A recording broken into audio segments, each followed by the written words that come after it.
அடி அர்ச்சுனா நிப்பாட்டடா குமரன் ஒருமையில் விழித்த அமைச்சர் சந்திரசேகர். வேட்பு மனுக்கள் நிராகரிப்பு, நீதிமன்ற படியேறும் தமிழ் மக்கள் கூட்டணி. விளக்கமறியலில் முன்னாள் ராஜாங்க அமைச்சர் வியாளேந்திரன் வெடிகொளுத்தி கொண்டாடிய மக்கள். அதிக போதை பாவனையால் யாழில் உயிரை விட்ட இளைஞன். வரலாற்றில் ஒரே தடவையில் அதிகளவானோர் போலி விசாக்களுடன் விமான நிலையத்தில் கைது. தமிழர் பகுதியில் பெண்ணுக்கு நேர்ந்த இழிசெயல், அதிரடியாக கைதான காவல்துறை அதிகாரி. தொடர்பென விரிவான செய்திகள்.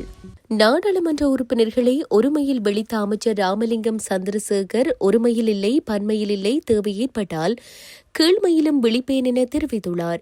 யாழ் மாவட்ட ஒருங்கிணைப்பு குழு கூட்டம் நேற்று யாழ் மாவட்ட செயலக கேட்போர் கூடத்தில் இடம்பெற்றது.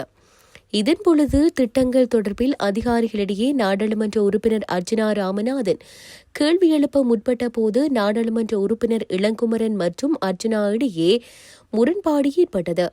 இதன்போது அடே அர்ச்சுனா நிப்பாட்டடா குமரன் எனும் சொற்களை பயன்படுத்தி நாடாளுமன்ற உறுப்பினர்களை நோக்கி கடற்றொழில் அமைச்சர் விழித்தார்.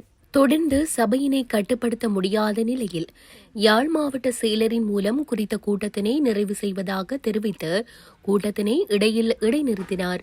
மேலும் ஒரு அமைச்சராக இருந்த வண்ணம் நாடாளுமன்ற உறுப்பினரை இவ்வாறு விളിக்கலாமா என ஊடகவியலாளர்களால் எழுப்பப்பட்ட கேள்விக்கு இன்று இந்த கூட்டத்தினை நடாத்த அர்ச்சுனா எமது அரசாங்கம் மற்றும் ஜனாதிபதி மீதும் தேவையற்ற பல விடயங்களை இணைத்து அதிகாரிகள் மீதும் குற்றம் சாட்டு முன்வைத்தார். நாடாளுமன்ற உறுப்பினர்களை தேவை ஏற்பட்டால் ஒருமையிலும் பன்மையிலும் கீழ்மையிலும் விழிப்பேன் எனவும் கூறினார். இந்நிலையில் இதுகுறித்து எதிர்வரும் காலங்களில் ஒழுங்காக தலைமைத்துவத்துடன் நடைமுறைகளை எடுப்பீர்களா என வினவிய பொழுது நடவடிக்கைகளை எடுக்க முயற்சிக்கின்றேன் என குறிப்பிட்டுள்ளார்.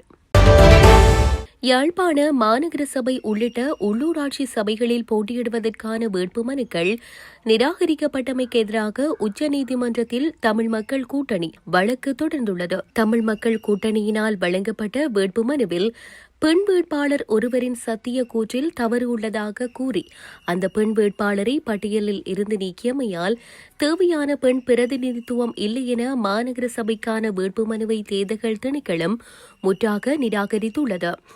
வேட்புமனுவில் தேவையான பெண் வேட்பாளர்களை உள்ளடக்கியிருந்தோம். ஆனால் ஒரு பெண் வேட்பாளரின் சத்திய கூற்றில் தவறு எனில் அவரை மாத்திரம் நீக்கி ஏனையோரை போட்டியிட அனுமதித்து இருக்க வேண்டும். அவ்வாறில்லாமல் முழு வேட்பு மனுப்பையும் நிராகரித்து 48 வேட்பாளர்களின் ஜனநாயக உரிமையை மறுத்துள்ளார்கள் என தமிழ் மக்கள் கூட்டணியினர் கண்டனம் தெரிவித்து வந்தனர். இந்நிலையிலேயே நேற்றைய தினம் செவ்வாய்க்கிழமை ஜனாதிபதி சட்டத்தரணி ஜெப்ரி அழகரட்னமூடாக நீதிமன்றத்தில் வழக்கு தொடர்ந்துள்ளனர். யாழ்ப்பாண மாநகர சபையில் முன்னாள் முதல்வர் சட்டத்தரணி வி மணிவண்ணன் முதல்வர் வேட்பாளராக கொண்டு களமிறங்கிய தமிழ் மக்கள் கூட்டணியின் வேட்புமனுவே நிராகரிக்கப்பட்டுள்ளமை குறிப்பிடத்தக்கது. முன்னாள் ராஜாங்க அமைச்சர் எஸ் வியாளேந்திரனை லஞ்ச ஊழல் தடுப்பு ஆணைக்குழு கைது செய்துள்ளதாக ஊடகங்களில் செய்திகள் வெளிவந்ததை அடுத்து ஒன்றிணைந்த சில இளைஞர்கள் மட்டக்களப்பு நகர் மணிக்கூட்டு கோபுரத்து வீதி சுற்றுவட்டத்தில் நேற்றிரவு வெடிகொளுத்தி கொண்டாடினர்.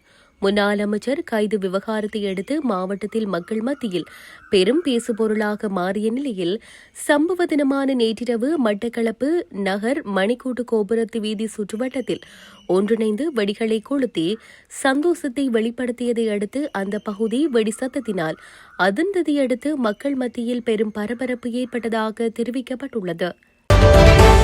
அதிக ஹெரோயின் பாவனையால் யாழில் இளைஞர் ஒருவர் நேற்று முன்தினம் உயிரிழந்துள்ளார். யாழ்ப்பாணம் நல்லூர் பகுதியைச் சேர்ந்த சுகன்யன் என்பவரே இவ்வாறு உயிரிழந்துள்ளார்.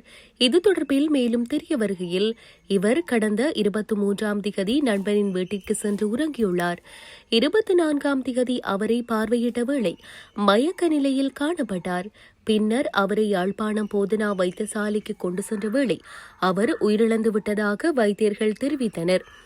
அவரது சடலம் மீதான மரண விசாரணைகளை திடீர் மரண விசாரணை அதிகாரி நமசிவாயம் பிரேம்குமார் மேற்கொண்டார். ஊசி மூலம் அதிகளவான ஹெரோயினை உட்செலுத்தியதன் காரணமாக இந்த மரணம் சம்பவித்துள்ளதாக உடற்கூற்று அறிக்கையில் தெரிவிக்கப்பட்டுள்ளது. யாழில் மோட்டார் சைக்கிளில் சென்றவர் மீது அரச பேருந்து மோதியதில் விபத்துக்குள்ளாகி சிகிச்சை பெற்று வந்த நபர் உயிரிழந்துள்ளார். ஊர்காவற்றுறை புளியங்கூடல் தெற்கு பகுதியைச் சேர்ந்த குருசாமி கணேசலிங்கம் என்பவரே இவ்வாறு உயிரிழந்துள்ளார். இவர் கடந்த 22ஆம் திகதி காலை 9 மணியளவில் ஊர்காவற்றுறை பாலக்காட்டு சந்தியில் மோட்டார் சைக்கிளில் பயணித்துக் கொண்டிருந்தார். இதன்போது வீதியை கடந்துள்ளார். இந்நிலையில் வேகமாக வந்த அரச பேருந்து வேக கட்டுப்பாட்டை இழந்து அவர் மீது மோதியதில் அவர் படுகாயமடைந்தார். பின்னர் 22ஆம் திகதி ஊர்காவற்றுறை வைத்தியசாலைக்கு கொண்டு செல்லப்பட்டு அங்கிருந்து யாழ்ப்பாணம் போதனா வைத்தியசாலைக்கு கொண்டு செல்லப்பட்டு அங்கு சிகிச்சை பெற்று வந்த நிலையில் அவர் நேற்று காலை 8 மணியளவில் சிகிச்சை பலனின்றி உயிரிழந்துள்ளார். அவரது சடலம் மீதான மரண விசாரணைகளை திடீர் மரண விசாரணை அதிகாரி நமசிவாயம் பிரேம்குமார் மேற்கொண்டார்.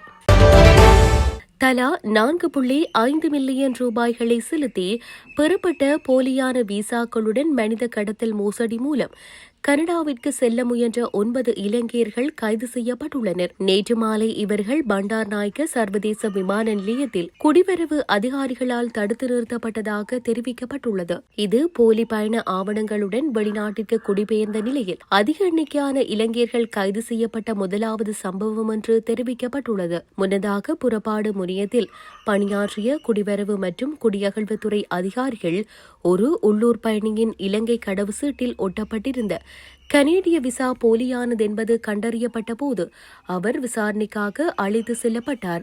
இதன்போது புலனாய்வு பிரிவின் கீழ் இயங்கும் குடிவரவு திணைக்களத்தின் எல்லை கண்காணிப்பு பிரிவு ஸ்கேனர்கள் மூலம் குறித்த பயணியின் பயண ஆவணத்தை சரிபார்த்த போது கனேடிய வேலை விசா போலியானது என்பது தெரியவந்தது. எனினும் அவரது இலங்கை கடவுச்சீட்டு உண்மையானது என்பது கண்டறியப்பட்டது.